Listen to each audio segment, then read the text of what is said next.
Teasy and the More Black Tips podcast. What's up, Rose? Not much, man. I see it's just me and you right now, man. But shoot, we gonna make it do what it do. What you sipping on today? Man, I got that Uncle Nearest man with a little, cranberry juice. Okay, I'm sipping on that City Gin again. You know what I'm saying? So, we got a couple of topics, but this week it all happened in the week. The week in sports.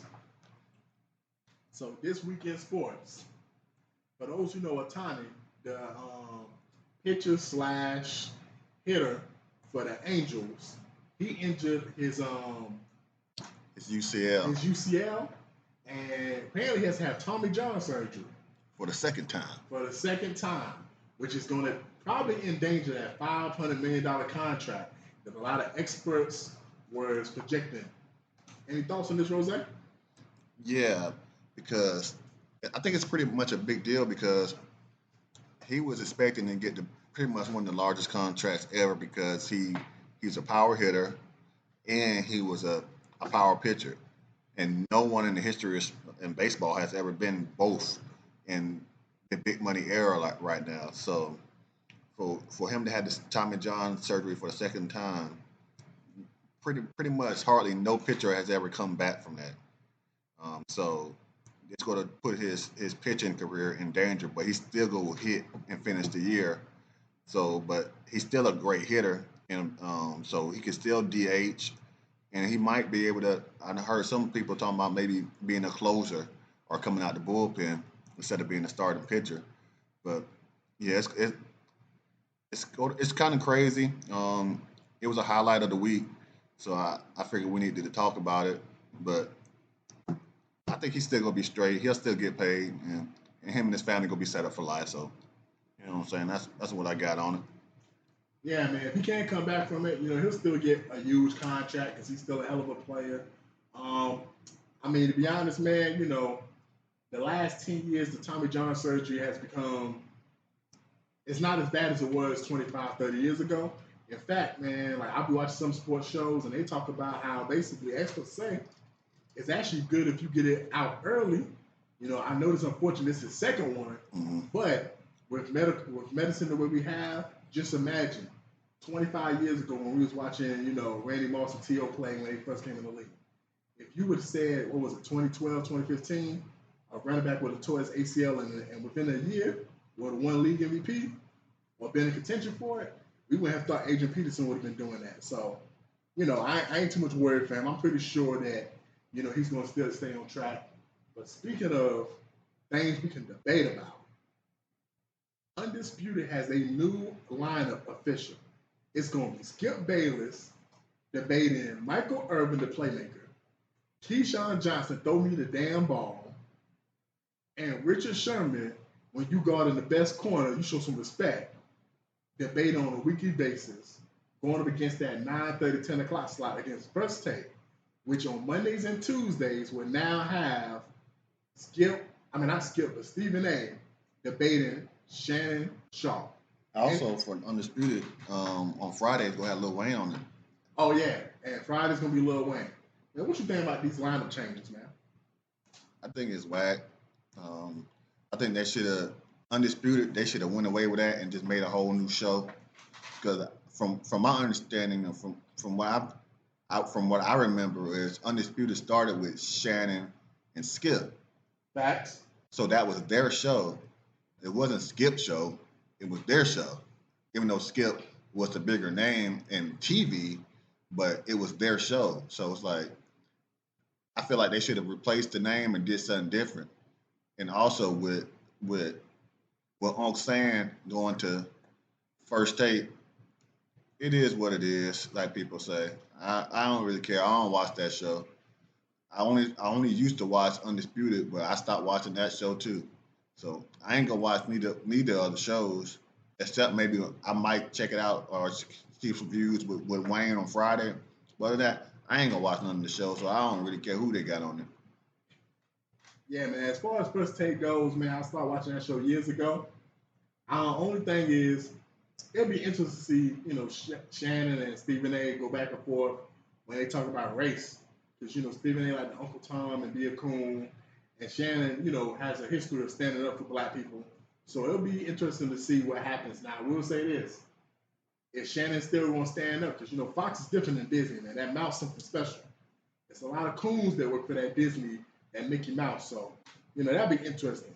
As far as Undisputed, I kind of agree they should have changed the name. But with that being said, man, that lineup, man, Michael Irvin and Skip going back and forth, that's gonna be interesting because Michael Irvin be very passionate about stuff he talk about.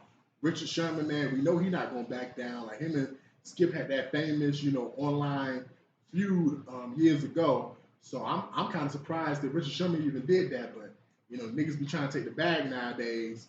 Keyshawn, I mean, I like him, but I don't think he's gonna let Skip, make him a bitch. But I mean, it'll be interesting. The Lil Wayne aspect. I mean, bro, I done heard Lil Wayne talk about sports, man. Lil Wayne look like he dying these days, man. So, I mean, unless he gonna be spitting some balls Friday, I don't need to hear him talk about the NFL season or NBA season. But talking about people that used to be kings, though. Netflix dropped a documentary this week, Swamp Kings. It talked about the 05 to 09 Florida Gators with Tim Tebow and Urban Meyer, that legendary team, man. So I saw the documentary, and as somebody that was in middle school going into high school, when those Gator teams was going back and forth and being dominated, it was cool watching the documentary because one, if you remember, man, them players got into so much shit off the field. Players was getting arrested for SAing women, guns, drugs, getting in fights at bars and clubs all the time, and they was going on the field and just murking teams. They won 2 national championships during that time period, and while all this going on, you got Tim Tebow, Mr. Captain America, drink a glass of milk before I drink a shot of whiskey. Mr. I ain't had sex and I'm a virgin on the team. And people trying to figure out how is Tebow on this team with all Tebow the type of player that should have been on Notre Dame, to be honest. But he was on this Florida Gator team, and you had Urban Meyer who was just letting all this chaos go. It was I enjoyed it, Rose, because Brandon Spikes was an NFL quality linebacker. He went to the Patriots, had some successful years. You had Brandon James, he was a great receiver at the time. They didn't talk that much about Aaron Hernandez, but we all know him. NFL tight end, Pro Bowl, and All Pro, and all that. You had Chris Rainey, who I want to say competed in the Olympics and was one of the fastest people in the NFL at one point in time. Joe Hayden shut down corner in the NFL for years. Of course, they had Tebow. Chris Leak, who was that first year at Florida, him and Tebow was going back and forth or whatever. That first year that Tebow was there, so that was actually pretty good. And they just had like a slew of players that when I watched the documentary, I was like, damn, I forgot how dominant this team really was. And if not for all the off the field issue, I'll be honest, they probably would have won more than 2 national championships. Because looking at it, man, Urban Meyer had them doing they was wrestling each other on the mat, bro. Like just choking each other and stuff like that. And before I pass you, Rose, one of the funniest things watching the documentary was one of the players said all the coaches treat the good players like kings and the bad players like shit. Urban Meyer was the first one to just tell you straight up. He had this champions table where basically if you was one of the players that he thought was the better players on the team, you sat on this side of the cafeteria, you ate steak, lobster, and shrimp. But not only did you eat steak, lobster, and shrimp, you had people who brought it to you. And then if you was part of the players that was just on the team and he didn't think he was a champion, you sat on the other side of the cafeteria, you ate hot dogs and hamburgers, and you had to go and get up and get it yourself. Wow. That's wild. That might make me want to watch it right there. Because I don't mess with nothing Gator. I don't even drink Gatorade. So that might make me want to go watch it right there. Just what you just said. Wow. Okay. So, but I thought those teams were good. Those teams were good. One of my biggest take from that team was after they lost to Ole Miss. Oh, that speech Tebow gave? At the mic, he said, I promise you, we're going to come back and all this other stuff he was saying. And then they came back and they ran the table and they won the championship. And then after that, next year they won it again.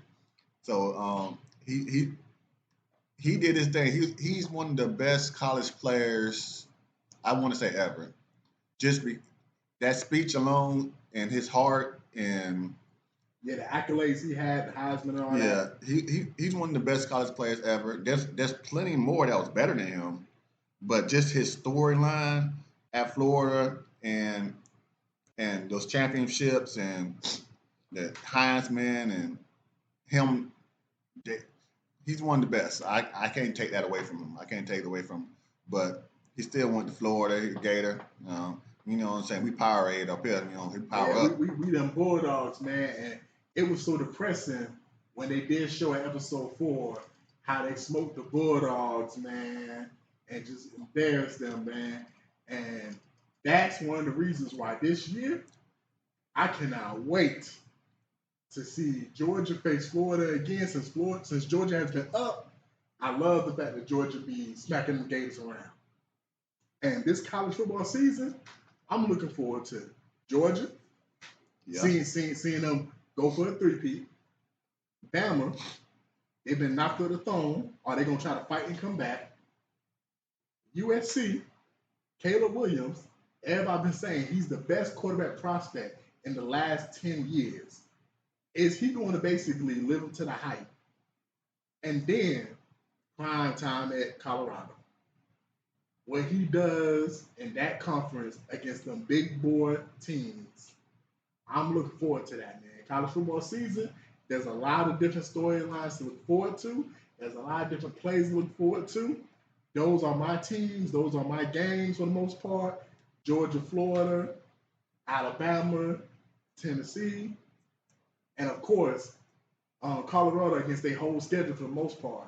And the player that you need to watch every game if you can, Caleb Williams, especially if your team has a chance to get a number 1 pick like my team do in the NFL, you should be eyes glued every time Caleb Williams take the field to see if he's going to live up to the hype. Yeah, so the player that I'm interested in seeing, I got him on my Heisman watch is Marvin Harrison Jr.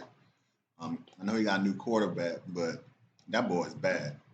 I think he's just like his daddy. Yeah, he's probably one of the best players in the college football right now, and also Brock Bowers from Georgia. Oh, he's more than the tight end people saying. Yeah. So those two players right there, that's who I want to see. What numbers they go put up this year, and they go be on my Heisman watch. The number one, the game that I'm looking forward to seeing the most is Colorado TCU. TCU, people forget, it wasn't that long ago, but people forget they was in the national championship just past January. So, and now they got to play Colorado on their first. If Colorado got to play them on their first game, I got Colorado getting smoked that game. But people are trying to say that Colorado go show up. So, but I'm ready to see. I want to see if they go show up. I love prime time. You know what I'm saying? He started his career in the ATL. You know what I'm saying? He's still a Falcon if you ask me. Even though he played for the Cowgirls for a little while, but he's still a Falcon if you ask me. But I'm ready. I'm ready to see that game. I want to see if how Georgia's going to play. I want to see Georgia Southern, see how their team's going to be. They still got that big name head coach that came from USC. Caleb Williams, of course. I want to see what they go do. But those are my takes from the college football. But I'm really interested in seeing that TCU Colorado game. But I got a question for you, Bert Teasy. Hit me. How many wins you got Colorado having? I'm gonna go 3 to 4. 3 to 4. 3 or 4. Yeah, I got them winning maybe 4 games too. So they're probably gonna be 4 and 8. That's not gonna be a ball game. Man. This is a big boy conference they in. Mm-hmm. But I also am interested in seeing Primetime Son, the quarterback. Yeah, this going that his son. It's going to be interesting to see how he plays because this is going to dictate, is he NFL caliber quarterback, and more importantly, man, that corner that he got a couple years ago that was the number 1 overall prospect. Period. Him playing against players at this caliber, it's going to be really something to see because he's supposed to be, a shutdown corner, man. So it'll be amazing to see him play against receivers. It's going to be on the next level versus what he was playing against a year or two ago. Yeah. Speaking of receivers, man, I've been doing these mock drafts in fantasy football, and I've been seeing different players go here. Some going higher than I expect, some going lower than I expect. I'm sitting across from the back-to-back fantasy football champion in a row. Rose. Yeah, that's me. Man, do you have any tips, sleepers, players you're looking forward to for fantasy this season? Sleepers. I got Anthony Richardson as a sleeper quarterback because Justin Fields last year, he started off slow, but then he had a monster second half, like monster, like whoever. I remember I was playing against him a couple times, and him alone had people winning that week because he was doing back to back 50 point games, 50-point games, 45-point games. So I'm interested in seeing Anthony Richardson. I'm interested in seeing Fields too because he got some weapons now. He got a better offensive line. I'm wanting to see what they gonna do. Jordan Love, Air Jordan. You know what I'm saying? I'm interested in seeing what they gonna do and what he gonna do. He got the keys now to the Beamer. You know what I'm saying? Is he gonna drive like a hoopty or he gonna drive like it's stolen? You know what I'm saying? I don't know. We gonna see. And also, I want to see, I guess, the running back situation. Everybody's scared to take the running backs in the first round now. Nobody wants to take the running back. They're taking wide receivers. They're taking wide receivers. Shit, some motherfuckers taking QBs, nigga. Yeah. But I want to see if the running backs gonna show up this year and show out because y'all had this meeting over the summertime. Now, what is meeting about? Y'all are y'all saying y'all go not play hard this year, or y'all go try to show out? So that's what I really want to see. Fantasy football. I ain't gonna tell you my tips of what I'm gonna do. Cause I know y'all listening and all that, but we gonna see if I can three-peat. You know what I'm saying? Yeah, man. Fantasy football, man. So first of all, it's always fun to play fantasy football with your friends and family, man. Bragging rights, man. I know in my group, me and my little friends, we're gonna have our bragging rights for the season coming up. We're gonna figure that out. But as far as like players, man, I'm gonna say the Chiefs running back situation, that's interesting. The Dolphins running back situation, that's interesting. You was talking about the running backs having a meeting. Saquon and Derrick Henry, they both basically want to get paid. And Josh Jacobs, are they going to try to have monster years again? Christian McCaffrey, is he going to be able to stay healthy? As far as receivers go, man, I was looking at a couple receivers, man. Who's going to step and be that number 2 receiver in Minnesota? They got Kevin Osborne and J.J. Addison. I've been seeing them in a lot of fantasy drafts, and they're trying to figure out which one is going to lead. Who's going to be the number 1 receiver in Houston for C.J. Stroud? That's going to be a big one. And probably one of the biggest questions at receiver is Odell Beckham ready to be a number 1 receiver again? Because he's going to have the opportunity. He got a quarterback. So can he step up and be a number 1 receiver again? I will also say, if you want to win your league, I don't care what's going on with the running backs. You still got to put value on the running backs because they are running the ball, they are catching the ball. You just got to find the right ones to pick. Don't pick ones in timeshares. Don't pick ones that get hurt a lot.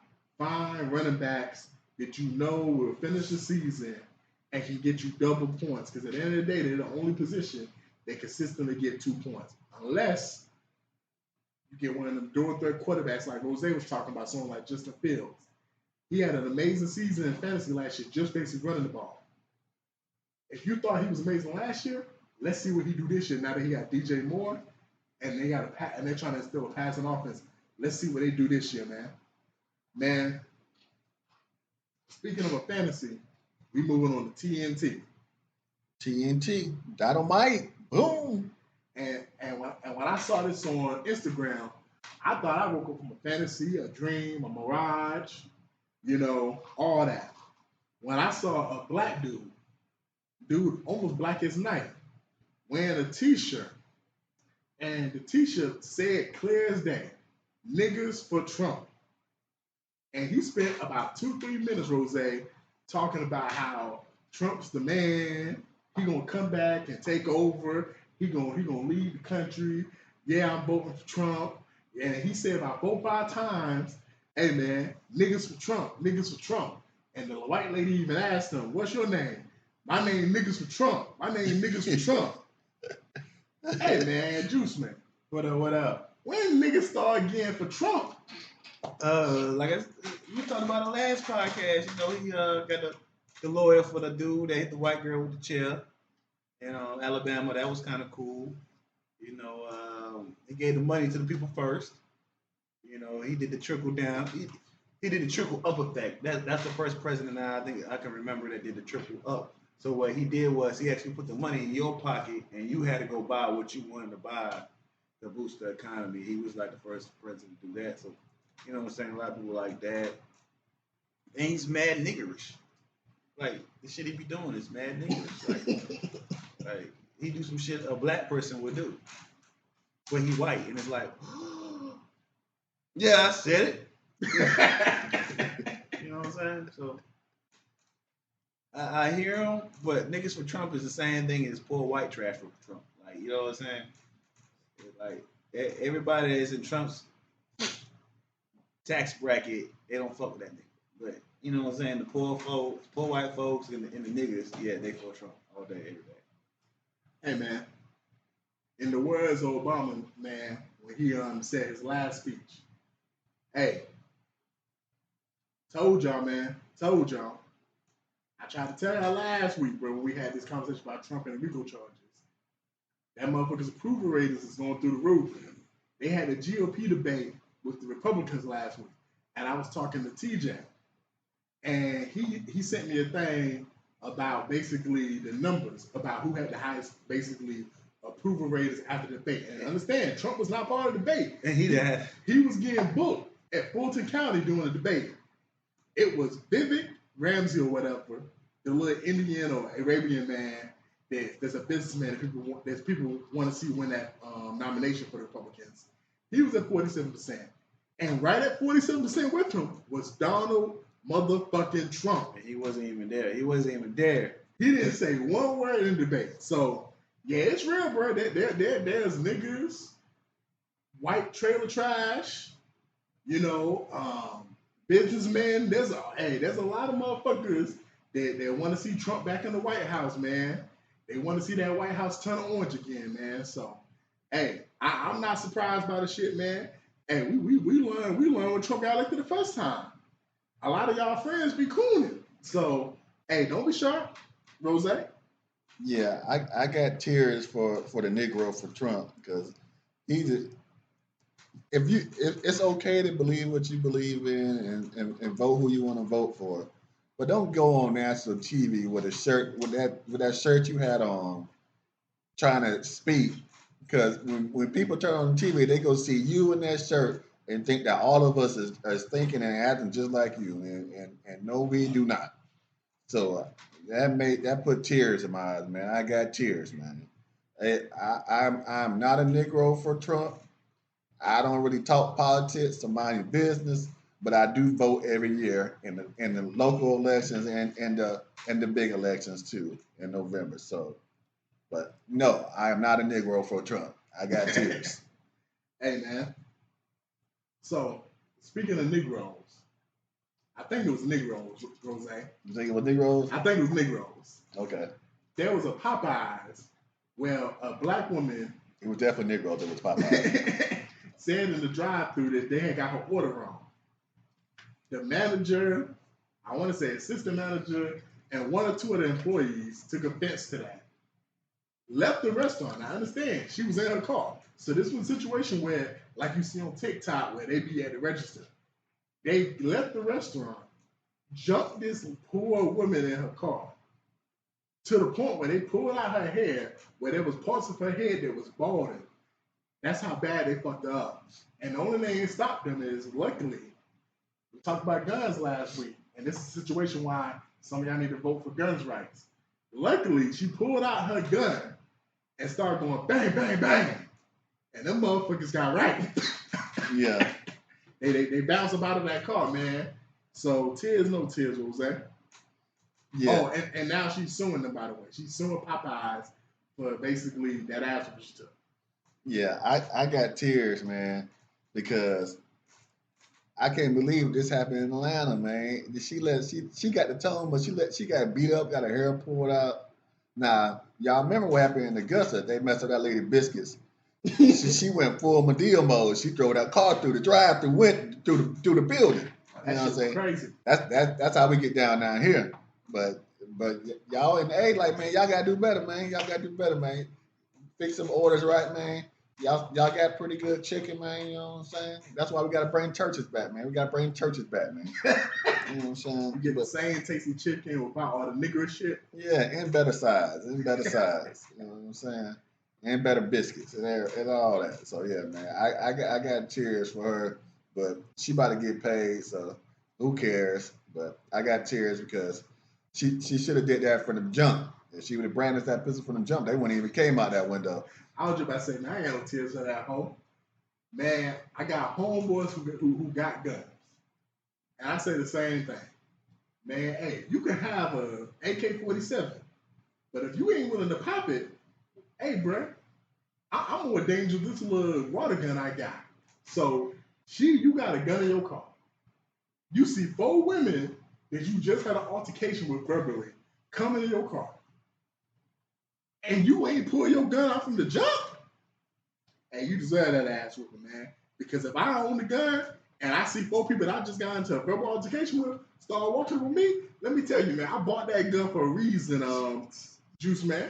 Hey, bro, I'm gonna tell you, like my cousin told me who was locked up when the motherfucker spun the block on him and that nigga pulled out a sword. That nigga was like, hey man, I'm still doing life in prison. I ain't getting no more ass whoopings.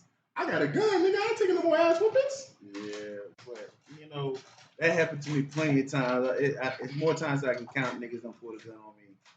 And when you talk about like road rage, I remember one time, like you say, I'm at the red light. Niggas ride up on me. There's about 4 or 5 dudes in the car. They cussing, they yelling. I don't know what happened. I don't know if I cut them off, they cut me off, or we speed, whatever happened. But they rolled down their windows and got flying out of the car. So it was like, I guess they looked at me like I think they was calling me a duck. Oh, you a duck ass, you know what I'm saying? Nigga, this, that, and the third, da, da, da, da. And I'm just looking at them like, they have no idea. They have no idea. And like you say, as soon as you pull that tone out, that's why it's called a tone.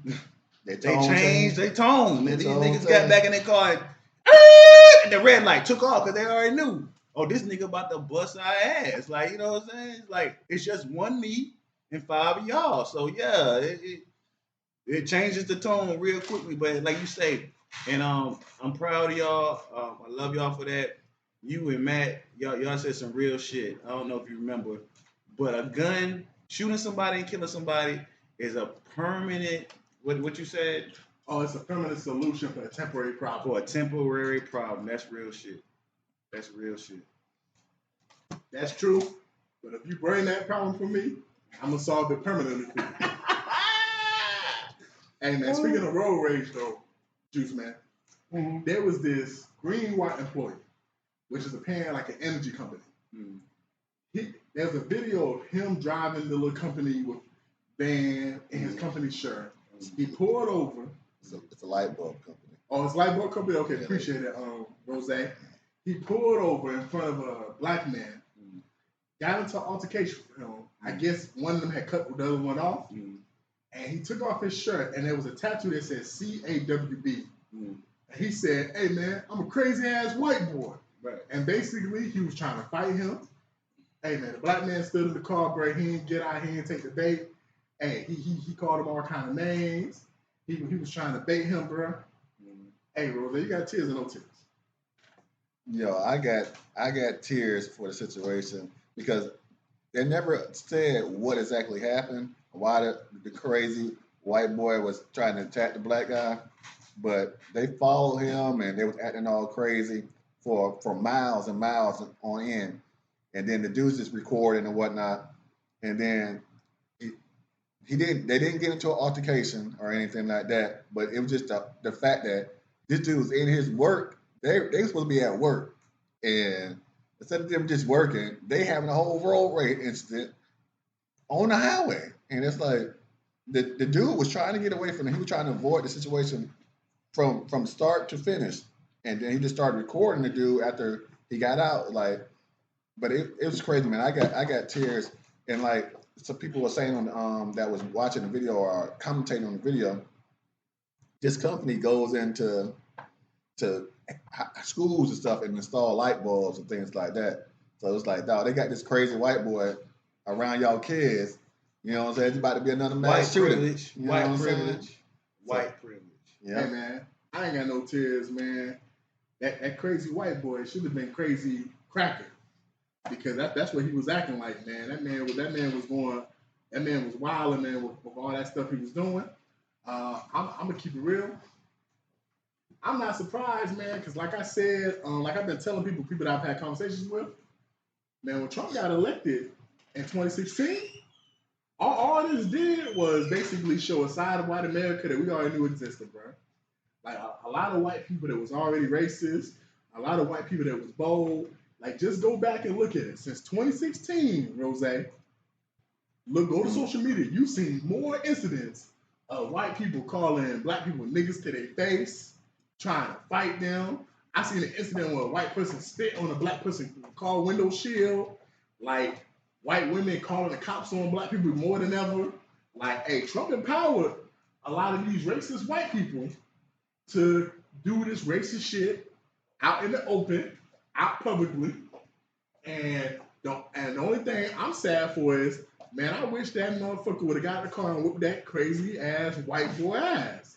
Cause you can't, first of all, don't nothing we do on the road, as long as we don't have an accident, Rose, warrant you trying to whoop my ass, bro.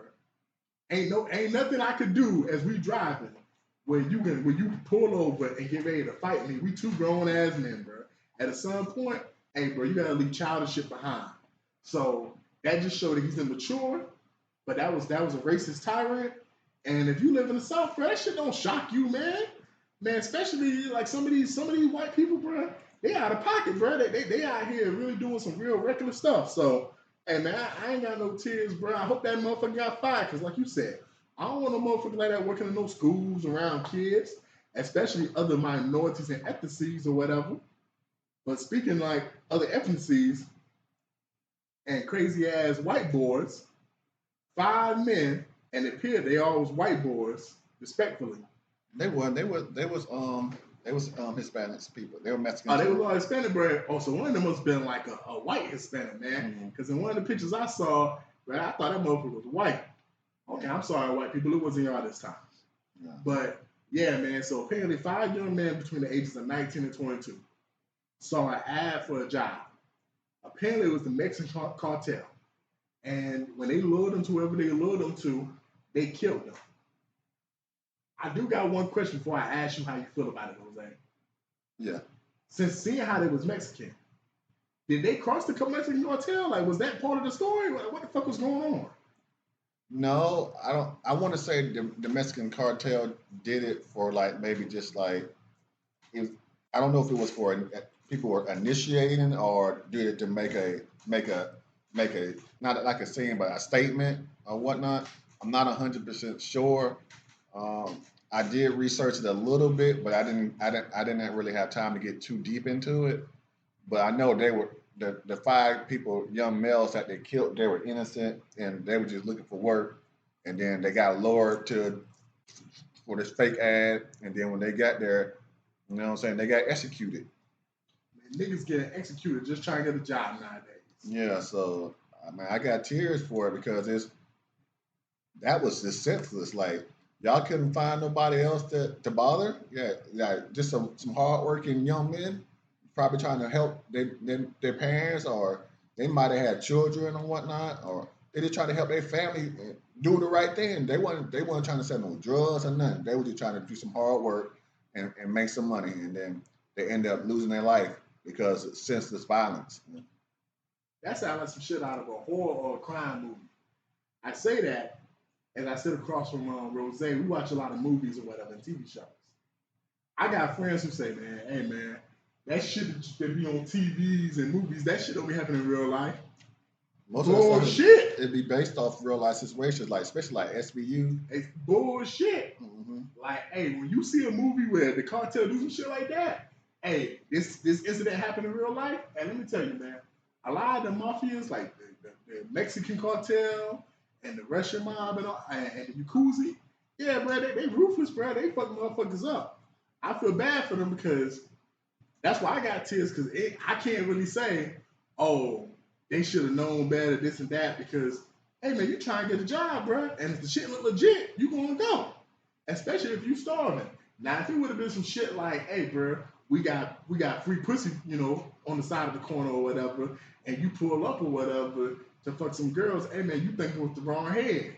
But, I mean, in this situation, man, like 5 young dudes, man, get killed, and like you said, man, Mexican cartel probably doing an initiation, which I remember back in like 10, 15 years ago when it was real bad in America, where it was a lot of gangs who was killing innocent people for different gang initiations by just small little shit. Like there was this one, quick story I heard about when you're driving on the street and you see someone without their lights on at night, and you blink your lights at them or whatever to let them know, hey man, your lights ain't on, man. I'm trying to be respectful. Man, they started telling people, don't do that shit. That's a gang initiation, man. As soon as you blink your lights, apparently like 2-3 cars will follow you and they gonna kill you, bro. So like, hey man, it's crazy, man, that you got motherfuckers out here doing crazy shit like that, man. But on to some happier stuff, man. For those who know FloJa Johnson, of LSU basketball, she go by Big Flo, as a rapper. She just got a street named after her in Savannah, Georgia, the podcast home state. C-Po. And, so I just want to say, man, I got tears of joy, man. Congrats to her, man. She's having an amazing college career. Hopefully she makes the WNBA. And I've heard some of her tracks on some of some of these shows like Breakfast Club. She's doing a pretty good job, man. So, hey, man, it's always great when your hometown shows respect, especially a young black woman like that, man. We gotta get more positive like that. Jose? Yeah, I got tears of joy too, man. Shout out to the C-Po, you know what I'm saying, for doing the right thing. Man, she's stunting like her daddy, man, because she rhyming good. She on the basketball court stunting. She got commercials, man. She doing her thing, man. Like as a black woman and as a black man, she makes me proud. Like even though they try to hold her back and try to do certain things and nitpick at her, she's still doing her thing, and she's always positive, and she's not negative in her rhymes. She doesn't try to be naked on the videos or nothing like that, man. She's doing the right thing, man. I got respect for her and hers, man. Shout out to her, man. Savannah, shout out for y'all. She's the youngest person to ever have a street named after her. You know what I'm saying? Wow. So that's a big deal, man. That's a big deal. You know what I'm saying? So what we got next? Hey, man, so going from some happy news of a young black woman to an older black woman who's fucking up. Halle Berry used to be my, crush back in the day. She apparently is getting Catwoman. Is getting divorced from her husband and is being ordered to pay child support. Rose. Yes, sir. So Halle Berry, Catwoman. Talking about she got to pay $8,000 or whatnot. Do I have tears? No, I do not. They've been doing this to us for years and years and years. I just wish it was a black man getting the money, not the guy she married. But he was a pretty good actor back in the day, but I ain't seen him in no movies lately. But what movies he did back in the day? He did some movies. He's an actor.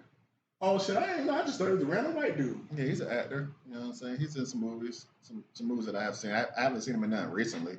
Yeah, man. So man, I ain't got no tears for her, man. I ain't got no tears for her, man. They've been doing this for us for years and years, and they continue to keep doing it to us. Every time, you know what I'm saying? It, for him to take the money, he should probably just put it in a trust for the kid.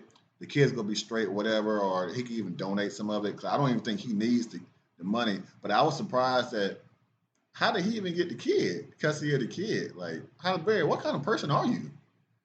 Like, you can't even take care of your kid. Like, you ain't doing no movies. Like, what you doing? They be saying she told, nigga. Yeah. So like, what you doing? Like, do you really act like that movie? What was that movie when she was in that crazy house? Kidnap? Nah, not the kidnap. When she was in the crazy house, Halle Berry. Oh, Gothica. Gothica, yeah. Is that how you was that a story about your real life? Was it like we get these movies from somewhere? You know what I'm saying? Was that a story about your real life? Like It might be. how you can't take care of your kids? Like that's crazy, yo. So I ain't got no tears. Man, but I'm tell you, man. I ain't no tears, but first of all, I just want to say, Halle Berry, still fine as hell. I would still do X, Y, and Z to your X, Y, and Z, and that's the most I can say on these airwaves. Man, But- this is a non-cut era. I don't want to hear nothing about that X, Y, and Z. I don't even know what that spell. What that spell? What's X, Y, and Z? But just know, man, Halle Berry, you still finding a bag of chips and all that. But hey, man, I'm tired of you sisters, man, out here, dating these white motherfuckers, man, respectfully to the white people.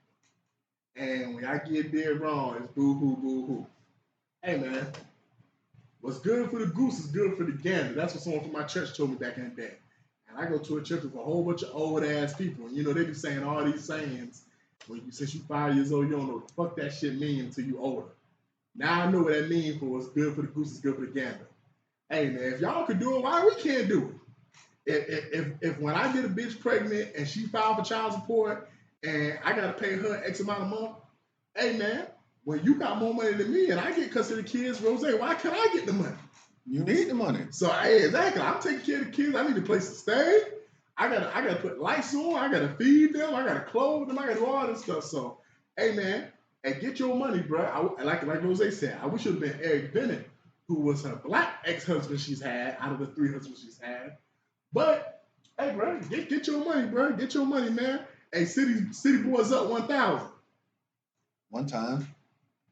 Hey, man. Speaking of Halle Berry, man, you always gotta ask, what's wrong with these hoes? So how many questions you got today, Berteezy? Today, I got one big question. Okay, what is it? What is wrong with these hoes? So what holes we talking about today? So, if you've been on social media the last couple months, there's always videos of women calling men sassy. I saw one where it said, if a man put his blinker lights on, I think that's sassy. One where if a man order a margarita and I just take a shot of Crown or Hennessy, that's sassy. One where, you got no scat pack, you just got a charger, that's kind of sassy, ain't it? Like, you just have a lot of, hey, when you do hookah, that's sassy. So, Rose, that is kind of sassy though. Let's get into where C is at when you can need them. women call men sassy, but more importantly, what is sassy for men and what is not sassy for men? Man, what's wrong with them, man? So And sassy. niggas can be hoes too. So sassy. So we talking about these sassy nigga hoes, right? You know what I'm saying? And these just sassy ho-hos. Yeah, so man, it's crazy. So when a woman calls, like, I think I seen like they said when a man blocks somebody, oh, that's sassy. How's that sassy? Because I blocked you. Like Because I want to keep my peace. yes, like you was talking reckless, so I blocked you. You know what I'm saying? I don't want no words. I don't want to hear from you anymore. Like only so when they made the block feature, it was only for women, right? Facts. It was only for women. So no, it was for everybody. So no, it's not sassy if you get blocked by me, because I ain't gonna lie, my block game's strong. You know what I'm saying? My block game's strong. You Matumbo nigga? You a king? Yeah, not in here, not in this home. Yeah, so I will block you quickly, and I will mute you quickly on Instagram. If you posting a lot of dumb stuff and all kind of stuff, you would get muted, and I will never see none of your stuff again. I won't unfriend you. I won't hurt your feelings that bad. Cause I know you live for them friend zones. So I ain't gonna. But I will mute you quickly. You know what I'm saying? And I guess that's sassy too. You know what I'm saying? But what is sassy like? What's the definition of sassy like? What is the like? I know what zesty is. Like I know a lot of y'all dudes is zesty, but when I think of sassy, I think of little Uzi Vert. You know what I'm saying? He's not gay, but he's sassy. You know what I'm saying? But I like Uzi Vert, but he is sassy. You know what I'm saying? But that's what I think of when I think of sassy. You know what I'm saying? But we're teasing. What you got going on over there? Hey man, so I got the urban definition of sassy: a person who doesn't put you down in a disrespectful way, but rather a cheeky way, and I only mean when taken too far or ignored. So don't piss off don't piss them off. Then I got the Webster Dictionary, someone that lives boldly and is full of spirit and very cheeky. Okay. Now, the way it's being used, pretty much, man, fellas, niggas, that's code for you gay. Mm. In the words of Riley, nigga, you gay. Okay. Now, first thing, I know C's ain't here. One thing that he wanted to address is, and I kind of agree with him, I don't think women have the right to tell men what's sassy. No. Like you don't have the right to tell me what's masculine and what's not masculine. Just like I can't tell you what's feminine and not feminine. Y'all hoes check each other and let us real men check each other. Yeah. You know? So some of us going to agree and disagree on some things. Some men think it's cool to do hookah. Some men think it's not cool. I've had some people argue, hey man, you know, hookah started in the Middle East with men. You know, so whatever. I know some men would be like, nah, bro, you shouldn't be drinking a margarita and all these fruity ass drinks. Like, yeah, man, I ain't gonna lie. If I see a nigga order sex on the beach or a blue motherfucker, I kind of, you know, would raise my eyebrow. But then I kind of think to myself, It might have been happy hour, man. it might have been happy hour. It might have been $2 or two. $2 Tuesday. Let's keep it real. Some niggas just don't like the taste of liquor. Mm-hmm. Some niggas like all that extra shit to be in the alcohol, so they ain't gotta taste the goddamn Jack or taste the goddamn whatever gin or vodka or tequila they got. So, hey man, I'm cool with that, bro. If you want to get a fruity ass drink, get a fruity ass drink, man. Just don't get no pineapple with sprinkles and glitters all on it and shit. I remember and we don't talked be about sucking that. out of no straw that's shaped like a dick. Long as you ain't doing that, I ain't gonna call you sassy. Yeah. Yeah. Now, as far as all the other stuff that women be saying, yeah, man, some of y'all just getting out of pocket with the shit, bro. Y'all calling niggas sassy for cutting their blinkers on, so I'm sassy for being responsible? Yeah. I'm sassy for trying to live? Yep. Trying to get home safe? Kill yourself. Like, bitch, you got me fucked up. Like, y'all just be saying shit that y'all just don't like just because, and me and MJ talk about this all the time. It's crazy how women are some of the biggest supporters of the LBG community. But whenever they want to insult a man and put a man down, the quickest thing they love to do is come at a man's sexuality to say, oh, that's gay. Oh, that's why you gay. Hold up. It's two things. First, you got a little dick. Yep. And you gay. And let me tell you, the little dick shit don't work no more because niggas be like, I still smash. Mm-hmm. So now y'all just be trying to hit us with that, oh, you gay shit. Secondly, man, bro, let me tell you, man. As a man, I'm going to tell you some things in sex. When a nigga like getting his ass ate, or a nigga like... Now that's sassy. Or a nigga like when a bitch play with his asshole and stick a finger up. Like, who was Now that that's bitch zesty. on social That's media zesty. talking about she ate little baby's ass or whatever, or she sucked his dick and put a finger up his ass, and this nigga laid back and put his legs all the way back. See, shit like that. See, that's sassy, bro. Did he pay her to? He might have paid her. He said, was it hush money or did he pay her to do it? Because she said he paid her to do it. Oh man, come on, well, I'll pay you to do it. That's hush money too. Because let's keep it real, Rose. You said this a while back when we talked about Sukiyama talking about eating niggas' ass. Mm-hmm. This shit just don't even, fuck the shit being gay or straight. It don't even look manly. Yeah. Because either I'm bent over with my ass tooted up, face down, ass tooted up, or I'm laying on my back with my legs in the air. You could be laying on your stomach too, but then you got to spread your butt cheeks. That's the most manliest way to get your ass ate. Lay on your stomach, but even then, a bitch kind of spreading my ass. Man, let me tell you, man, there's no way to make that shit look manly. I don't care if a nigga told me. I don't care what it looked like, how it feel like. I don't care if a nigga told me that's the greatest orgasm ever. No. I'm good, bro. Because let me tell you, when y'all niggas start laying hoes, stick their fingers in your ass. Say that again, cheesy. I don't care what it feel like. Because when y'all niggas start laying hoes, stick their fingers in your ass, they tongue in your ass, you are 3 seconds away from a dick going in your ass. Like, if you willing to let a bitch put a finger in your ass, yeah, you might let a dick go in your ass, nigga. You just might be like, I don't want it to be too big. Yeah, that's what I was just about to say. Make sure it's a little dick. And I don't care if the dick is 3 inches or 12 inches. At the end of the day, Rose, a dick is a dick. Yeah, that's sassy and that's gay. So those are niggas that's sassy to me.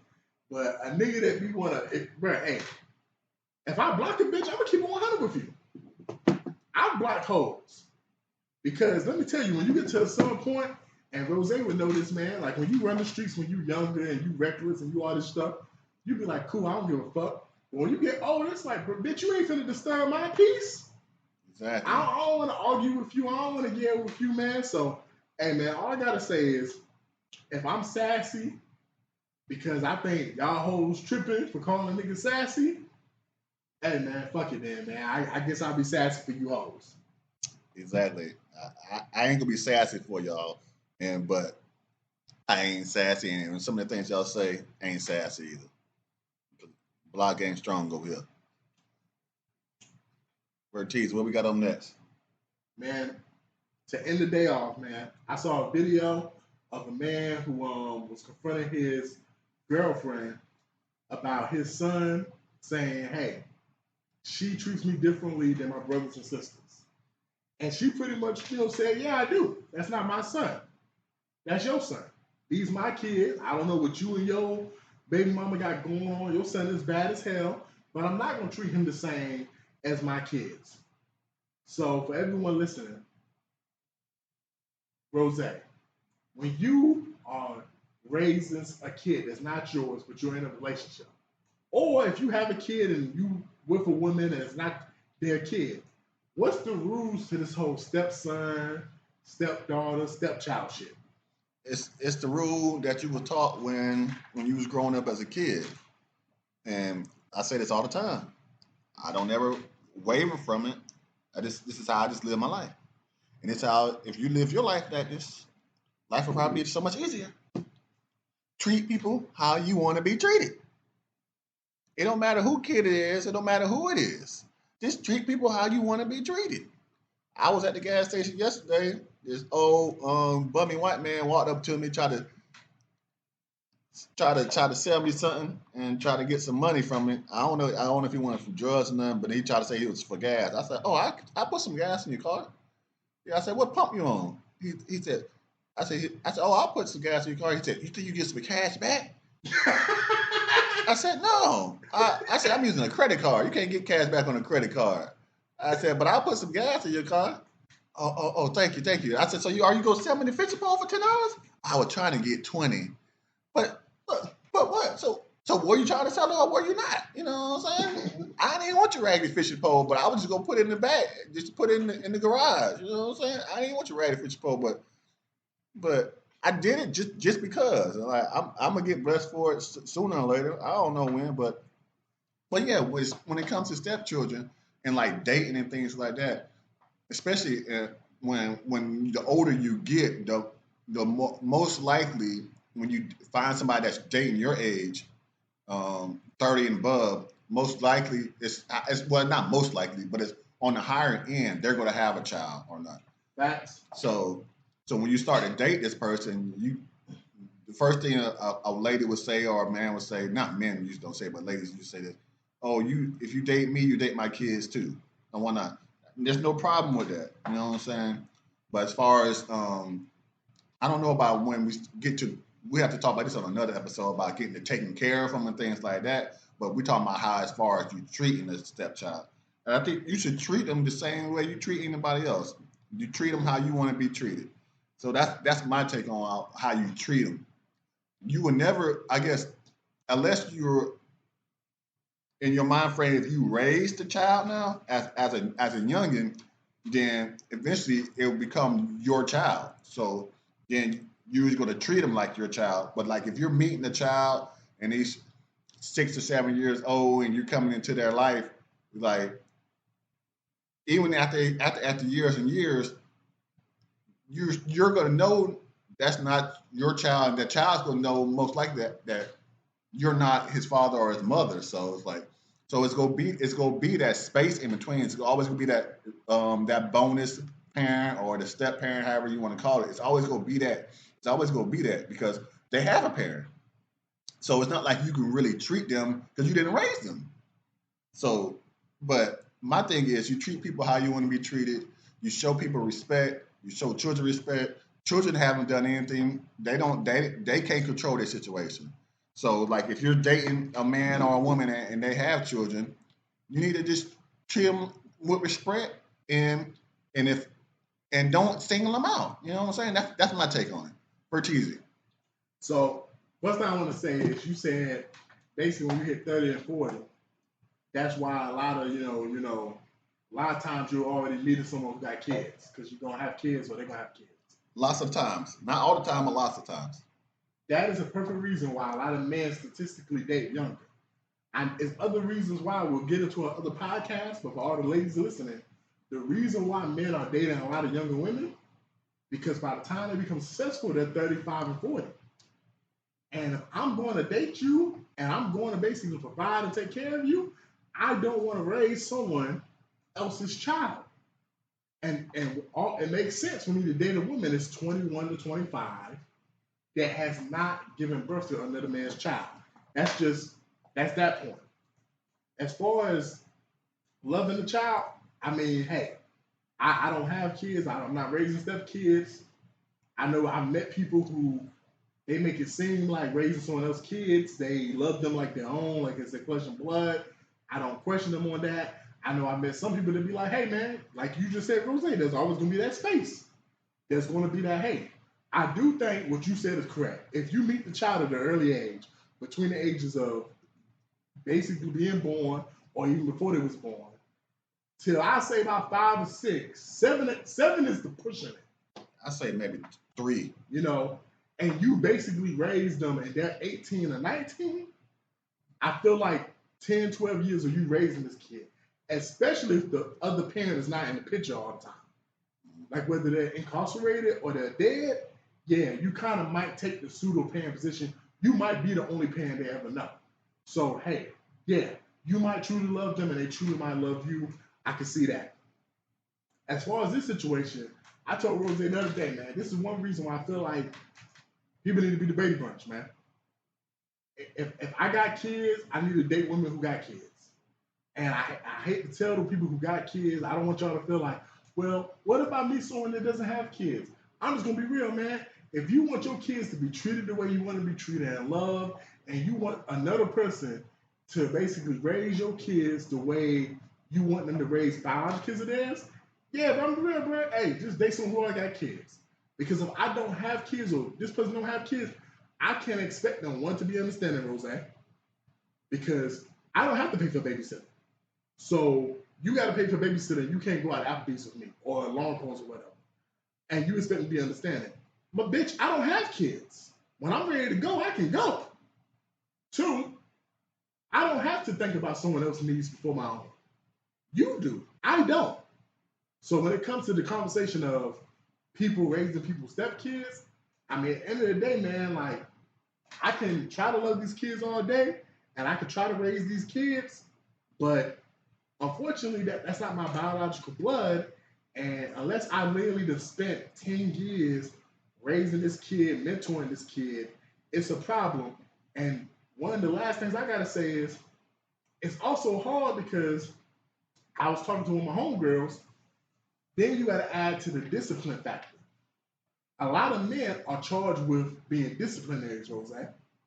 So if you have this kid in my roof eating my food, how do I discipline this kid? Because I'm not trying to get in a situation where I spank this kid or I take something away from him.